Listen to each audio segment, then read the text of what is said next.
Hi friends, this video shows how to open photos and videos inside this SanDisk SSD storage using this Google TV streamer 4K device.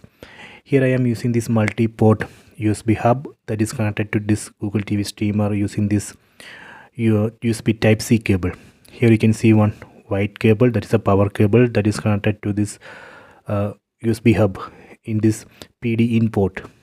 Here you can see one black cable that is connected to this SanDisk SSD storage.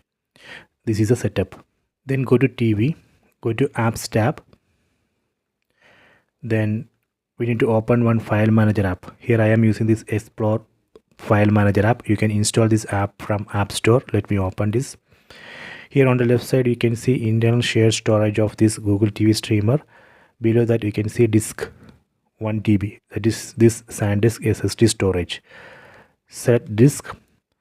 These are the folders and files inside this SanDisk SSD. So let me open one photo. Go down. Here you can see the image. Let me open this.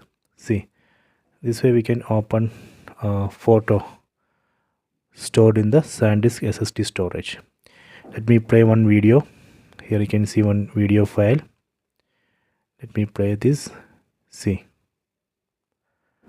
So this way we can connect SanDisk SSD to Google TV streamer and open files. Please try this. I hope you have enjoyed this video. Please subscribe this channel. Please like and share the video.